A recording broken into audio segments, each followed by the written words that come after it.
Hello guys, this is another video here. We'll be looking at this pressure cooker that gave somebody some problems and it just exploded during the cooking moment. So you can see I'm turning the knobs here, nothing happens. So let me be sure that my extension is delivering power. So I see the multimeter is reading good. So unfortunately this didn't manage to power itself on. So by opening it, I'll be able to explore the inside of what will be the cause of this thing to function. So it's a little bit challenge to open this one, guys. Required somebody will be maybe a little bit experienced on this, because there's some few things that you might end up not replacing them properly. But if you record yourself doing this stuff and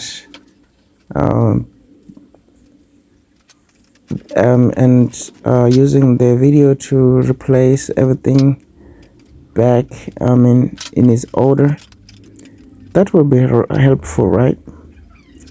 So let's move everything and check what will be inside.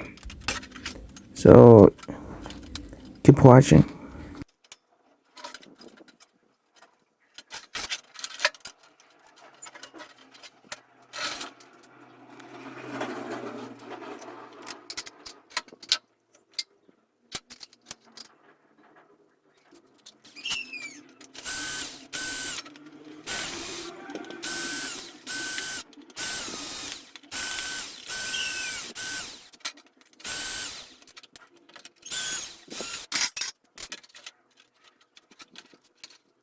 So the whole thing got dismantled, and as you can see here, this is the cable I'm holding here. The supply cord. So I didn't expect it to be the problem. So my first suspect was the thermal fuse, because that's the major thing that protect this whole system inside here.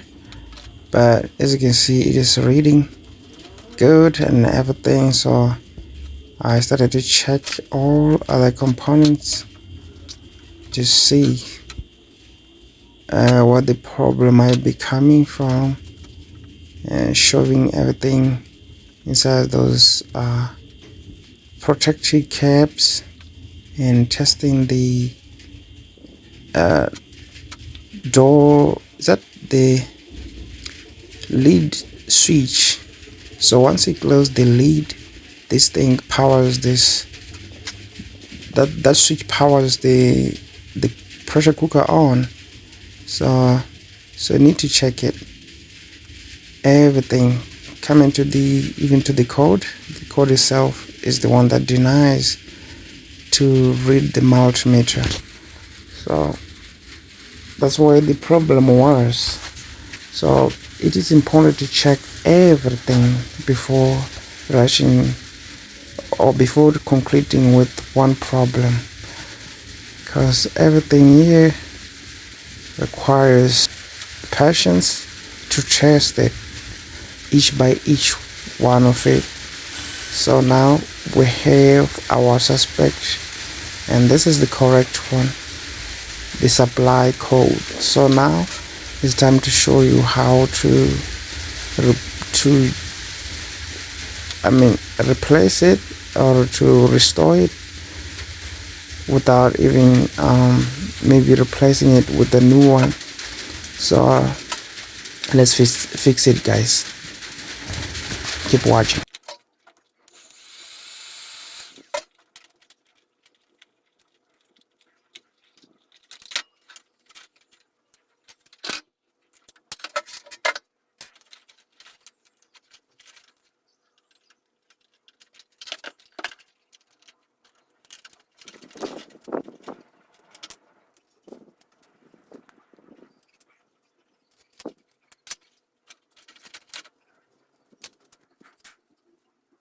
So I will also use these things. I'm going to remove here out of this piece. I have just cutting off from the long cable, but the easiest way is to cut and rejoin everything and use these fiberglass heat protectors.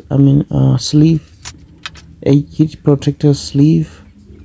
So by sizing the cable, I'll be able to know when to peel off the main black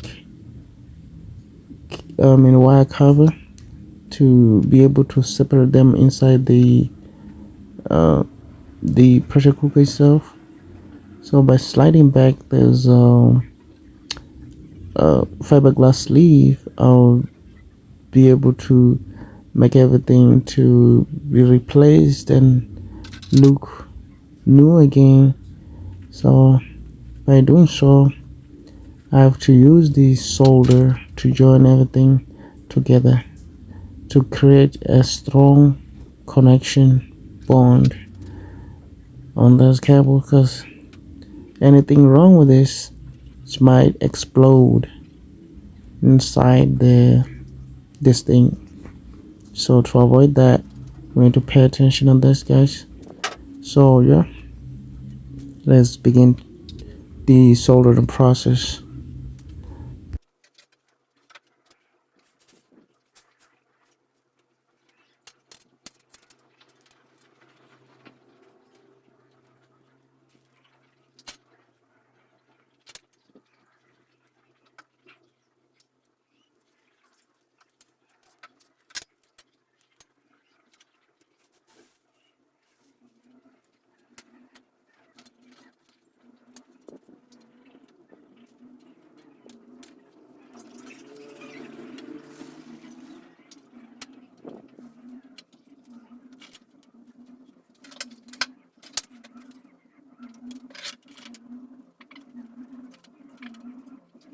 This fiberglass sleeve was not designed to protect anything sharp, not to cut it off.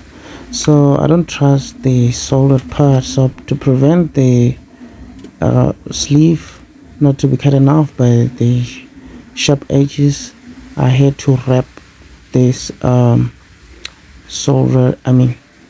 masking tape before sliding it over the solder to create a strong connection and long lasting, without causing without leaving it like that, and ended up causing some explosions after cutting the sleeve. So do this is helpful also. So look at how these things look.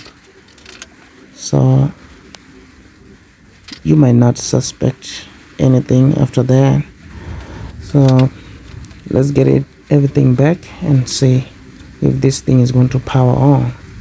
So the only problem that I saw about this thing was the supply cable.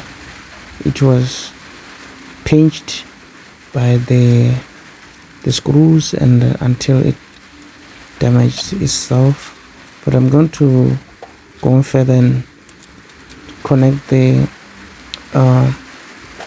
winding knob for the heat selection. So let's get it, guys. So this thing here I'm replacing it was the one that pinched these wires until they failed. So there was no problem, guys. I don't want to lie, I need to be honest.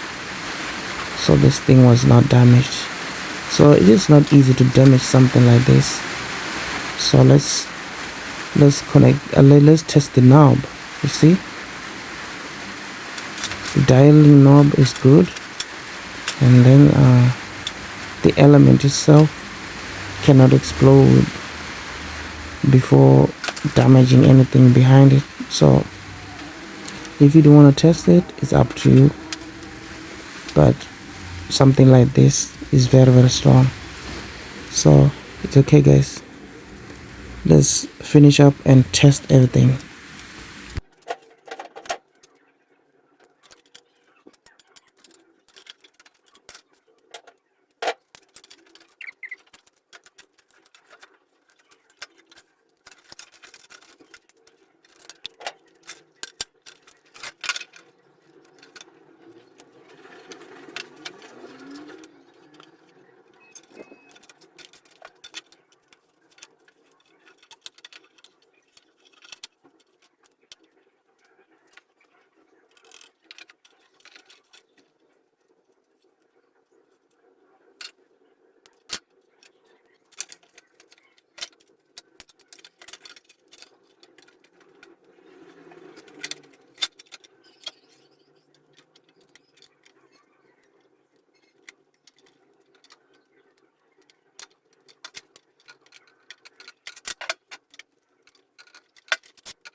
So when fitting everything back together, make sure that old cables or anything does not stay close to the motor, because this thing spins at a very high RPM.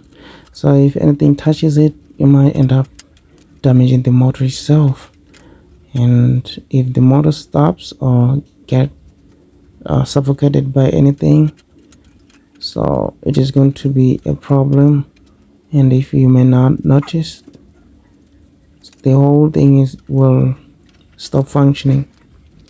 So that's how it is, guys. So in order to replace everything correctly, I recommend you guys to record yourself using your cell phone or something, and use that video as a guide to make you to help you to replace everything in a proper way. So somebody like me gets used to this stuff, so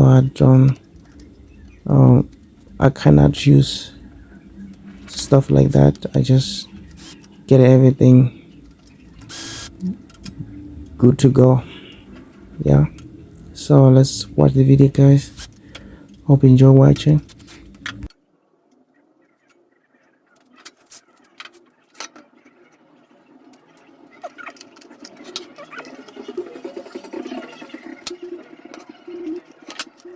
So we are done here, so let's test this thing with our first blink of an eye. So I need to close that thing so for that thing to power on. So fortunately this thing came back to life again.